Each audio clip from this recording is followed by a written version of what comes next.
आइए मुलाकात करते हैं बीजेपी के नवनियुक्त महानगर अध्यक्ष विवेक रस्तोगी से। जी हाँ, विवेक रस्तोगी कर्मठ कार्यकर्ता हैं और 19 साल पहले, 19 नहीं 28 साल पहले जो उन्होंने संघर्ष शुरू किया था, वो संघर्ष अनवरत जारी है। और ये संघर्ष नहीं है बल्कि चुनौतियों के साथ, बीजेपी के कार्यकर्ताओं के साथ मिलकर सरकार को, दोनों सरकारों को तालमेल के साथ उनकी नीतियों को जन जन पहुंचाना शामिल है। जैसे ही नवनियुक्त महानगर अध्यक्ष के आवास पर हम पहुंचे तो उनसे मिलने वालों की, उनके शुभचिंतकों की भीड़ देखकर पता चल गया कि वो एक कुशल कार्यकर्ता ही नहीं है बल्कि हर दिल अजीज है। लेकिन हमने छोटी सी बातचीत की उनकी पत्नी, उनकी अर्धांगिनी और कवित्री कोमल रस्तोगी से। उन्होंने 6 लाइनें सुनाई और 6 लाइन में सिर्फ एक संदेश दिया कि घर में संभाल रही हूँ, आप संघर्ष करिए लक्ष्य को ध्यान में रखकर, और लक्ष्य ही सर्वोपरि है। पहले ये छोटा सा टुकड़ा देख लेते हैं और उसके बाद बात करेंगे किससे? विवेक रस्तोगी से। पहले ये टुकड़ा सुनिए।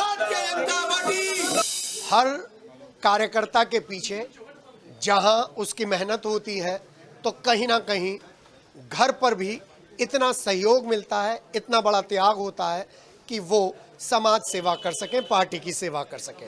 और यहाँ पर हम सीधे घर को संभालने वाली मिसेज विवेक रस्तोगी से बात करेंगे। कवित्री नहीं कह रहा हूँ, उनका नाम नहीं ले रहा हूँ, मैं बात कर रहा हूँ मिसेज विवेक रस्तोगी से। बहुत बहुत शुभकामनाएं भाभी। बहुत आभार।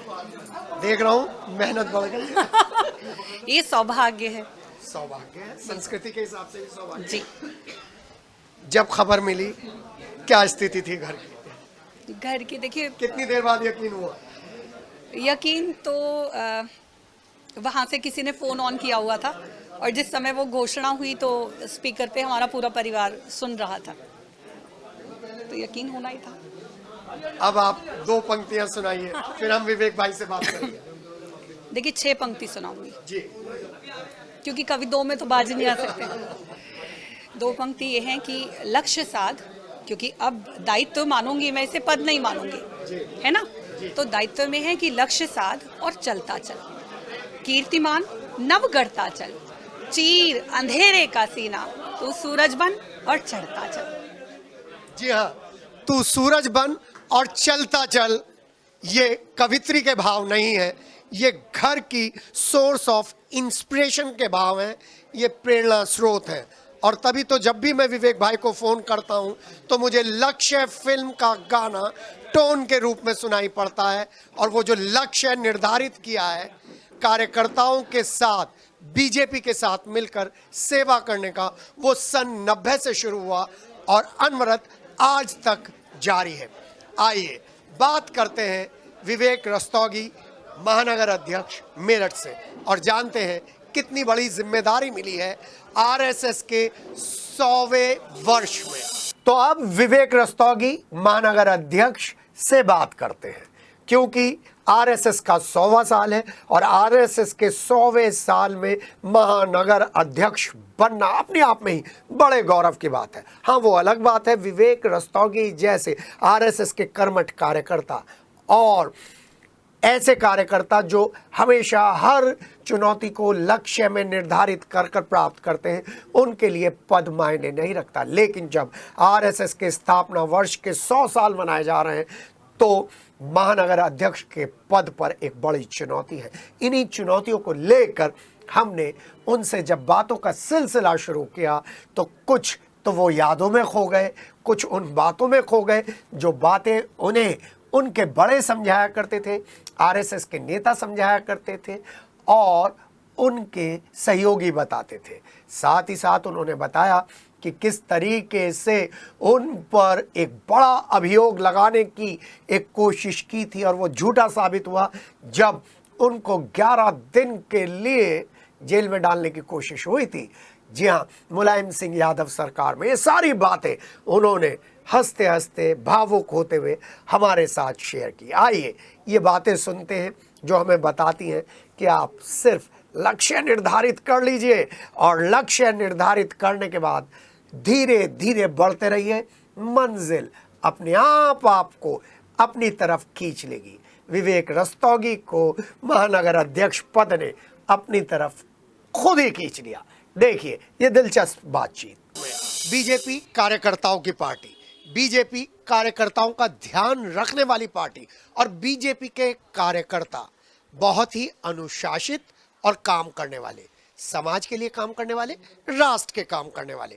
और ऐसे में बीजेपी ने 2025 में एक अलग ही धारणा लोगों के बीच में डाली है कि जो जनप्रिय नेता है, जो लोगों के बीच में काम करता है, उसकी अनदेखी नहीं होगी। 28 साल पहले मेरठ की इस धरती पर राम जन्मभूमि के आंदोलन से लेकर अब तक लगातार काम करने वाले विवेक रस्तोगी को एक नई जिम्मेदारी दी है महानगर अध्यक्ष की। 2027 चुनौती है और चुनौती के साथ साथ ये वो टीम है जो चुनौतियों को पार पाती है। सिटी हलचल के साथ आपके साथ इस समय विवेक रस्तोगी हैं, जो बताएंगे कि किस तरीके से इतना लंबा सफ़र उन्होंने तय किया है। आज मैं अपने सहयोगी संजय से कहूँगा ज़रा इन सब शुभचिंतकों पर कैमरा घुमा दें, जो सारे काम छोड़कर यहाँ पर बधाइयाँ देने आए। सुबह से ही ये तांता लग रहा है। बात करते हैं विवेक रस्तोगी से, जानते हैं कितनी बड़ी जिम्मेदारी है। बहुत बहुत शुभकामनाएं, बड़ा स्वागत। धन्यवाद भाई साहब। गला बैठा हुआ है, धन्यवाद करते करते। देखिए, विश्व की सबसे बड़ी पार्टी, अत्यंत लोकप्रिय पार्टी के अध्यक्ष का दायित्व मिला है और विश्व की सबसे बड़ी पार्टी है तो निश्चित रूप से कार्यकर्ता भी सबसे अधिक है। तो कार्यकर्ताओं का धन्यवाद तो हर स्थिति में बनता ही है। एक कार्यकर्ता कार्यकर्ताओं का धन्यवाद दे रहा है।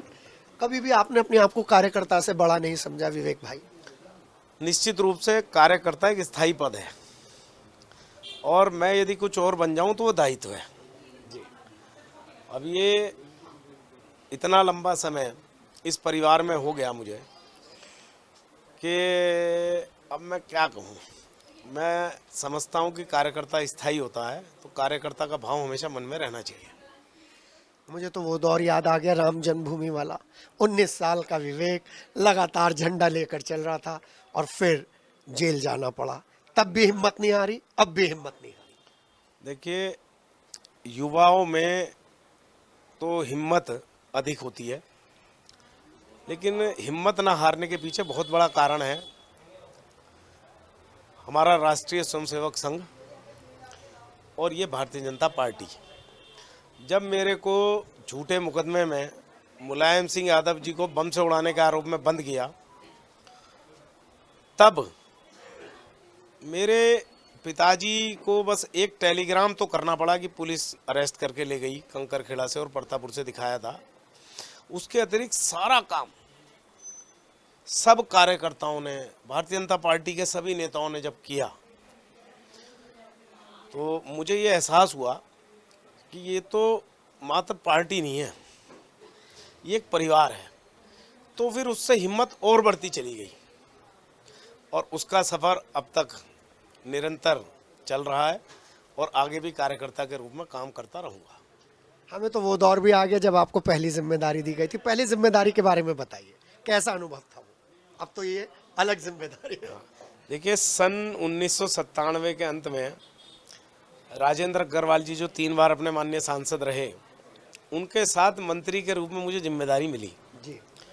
और उस समय पदाधिकारियों की संख्या भी 4 उपाध्यक्ष होते थे, 1 महामंत्री होते थे, 4 मंत्री होते थे, 1 कोषाध्यक्ष।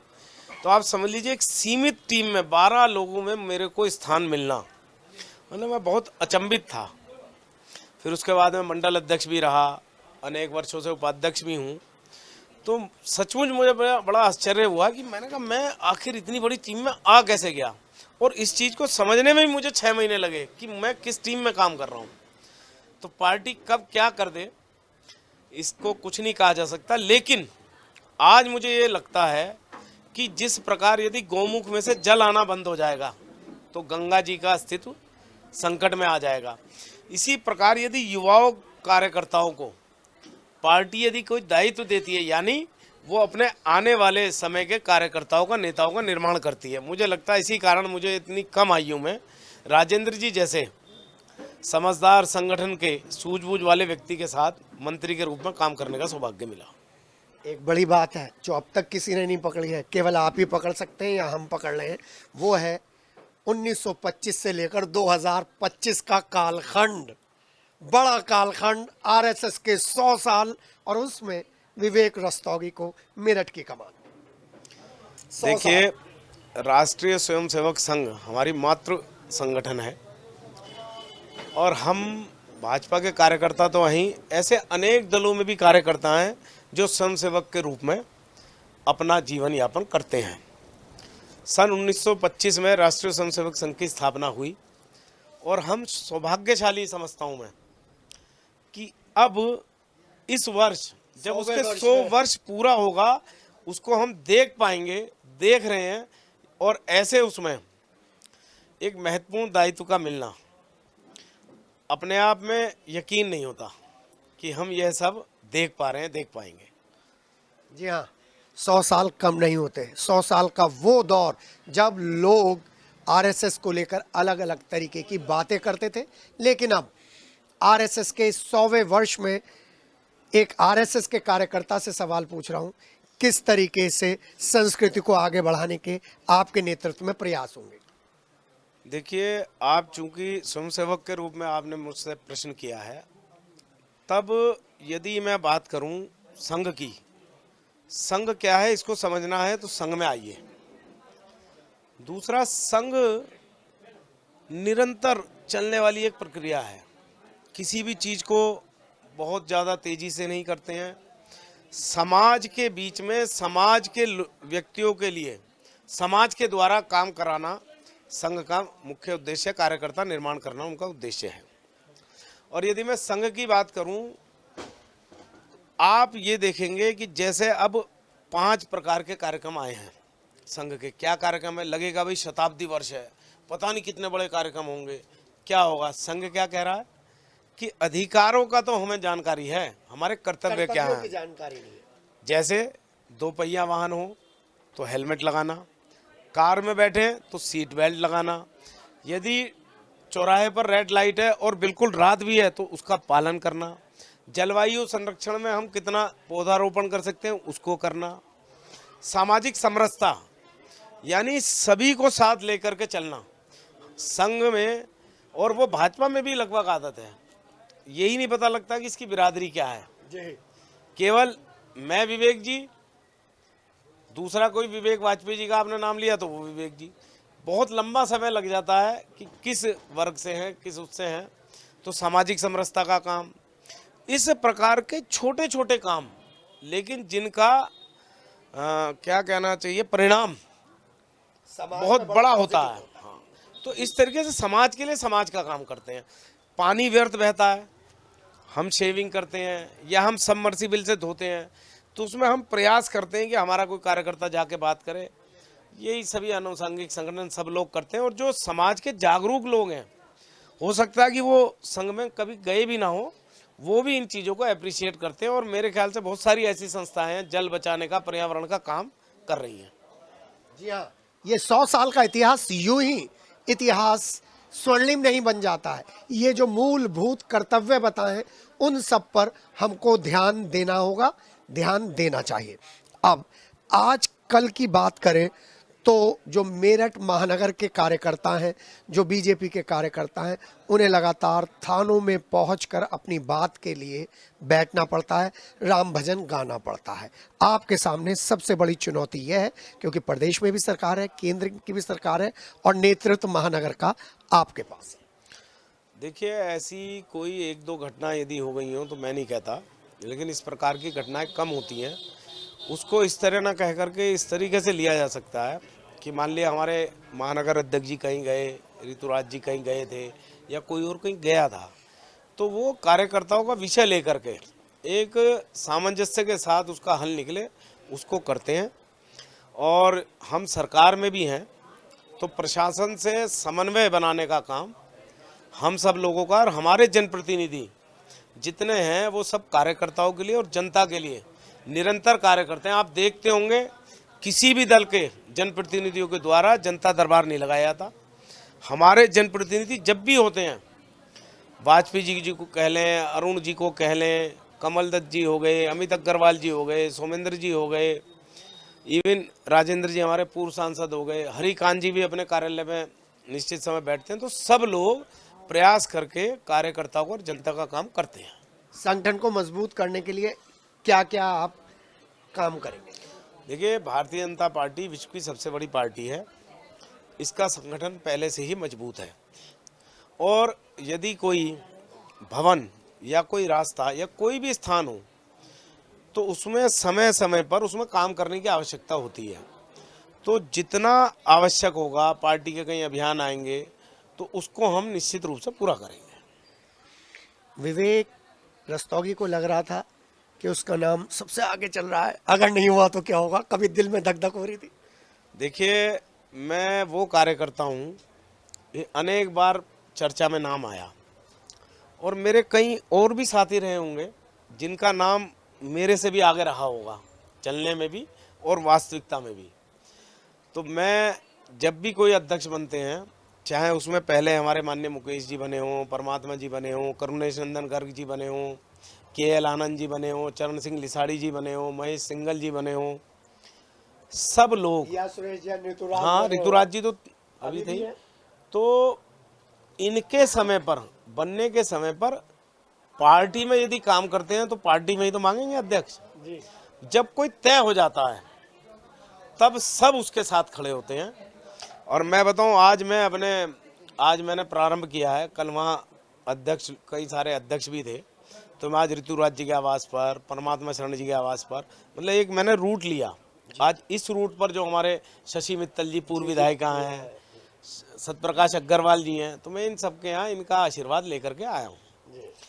तो ऐसा धुक नहीं करता मन। हाँ, जिम्मेदारी मिलने के बाद मन जरूर धुक कर रहा है कि अब जो जिम्मेदारी मिली है उसका निर्वहन अक्षर से उसका पालन होना चाहिए। संगठन की जो भी चीज़ें हैं वो दुरुस्त होनी चाहिए और जो ऊपर से काम आए, आदेश आए, उसको पूर्ण कर सकूं। बस इस नाते थोड़े दिल में धुक है और कुछ नहीं। रात को नींद आई थी? आराम से। मेरे पास फ़ोन आ रहे थे कि भाई कोई कैसे होगा विवेक भाई। मैंने कहा कल 2 बजे सब पता लगेगा। मैं वहाँ पहुँच गया कार्यालय, बैठा था मैं पीछे, तो नाम बोला तो उठ करके सारे कार्यकर्ता, सब मंचासीन और सब उठा करके आगे ले गए।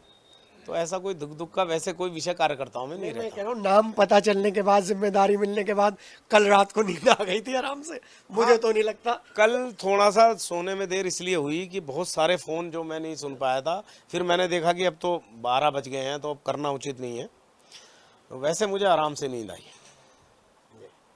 विवेक रस्तोगी के क्या क्या शौक है? मेरा एक शौक तो है वाइल्ड लाइफ सेंचुरी में जाना। एक यदि शौक की बात करें, मेरी रुचि की बात करें, तो एक कोई ऐसा है हो या समाज में किसी का काम हो तो वो किसी तरीके से पूरा हो जाए, ये मेरी बहुत बड़ी रुचि है। और संगठन में मैं हमेशा काम करता रहूं किसी भी रूप में, 3 रुचि मेरी है। और एक बात और, मैंने तो आपको यहाँ आने के बाद कछुए का नाम दे दिया। ये जो सारी तस्वीरें रखी हैं ये कहीं नहीं मालूम थी, चुपचाप कार्यकर्ता की तरह अंदर सिर छुपा के काम करते थे। किसको मालूम आप शीर्ष नेतृत्व के इतने क्लोज हैं? क्यों छुपाते हैं? ये लोगों को पता चलता, हौसला मिलता। नहीं, ये तस्वीरें मैं कहूँगा संजय दिखाते रहे, मैं बात कर रहा हूँ। देखिए, अटल जी को एक बार मैंने भोजन कराया, आडवाणी जी के साथ मेरे अनेक चित्र हैं, मुरली मनोहर जोशी जी के साथ हैं, और एक बार तो मुझे सौभाग्य मोदी जी के साथ गाड़ी में बैठने का भी प्राप्त हुआ। 2009 के चुनाव में, राजेंद्र जी के चुनाव में आए थे तो लेने में गया था। तो मुझे ऐसा लगता है कि ये सब हमारे आदर्श हैं। तो जैसे घर में माता पिता होते हैं ना, ऐसे ही उनका कहीं शो नहीं किया जाता। ऐसे कभी मुझे लगा नहीं कि मैं कुछ शो करूं, जो काम मिलता रहा उसे करता चला गया। जी हाँ, मैं बहुत करीब से देख रहा था पिछले 2 सालों से, क्योंकि 3-4 साल से नाम बहुत आगे था, पिछले 2 सालों से तो मैं बहुत क्लोजली मॉनिटर कर रहा था। कहीं कोई क्षोभ नहीं, कहीं कोई दुख नहीं। अंतिम सवाल, इन सब कार्यकर्ताओं को विवेक रस्तोगी क्या कहेंगे? मुझे केवल यही कहना है, ये जो सब कार्यकर्ता हैं वो तो मैं हूँ, और जो ये कार्यकर्ता हैं वो सब विवेक रस्तोगी हैं।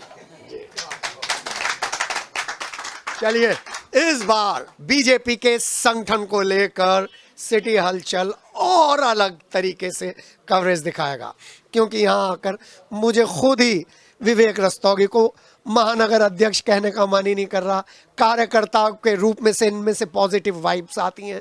उन्हीं कार्यकर्ताओं के साथ, कार्यकर्ताओं के काम करने की भावना के साथ मुझे हमेशा ऊर्जा मिलती है। हम लोग एक ही उम्र के हैं करीब करीब, लेकिन जिस तरीके से सेवा भाव उन्होंने अपनाया है, वो सेवा भाव बताता है कि हर कार्यकर्ता को बीजेपी में फल जरूर मिलता है।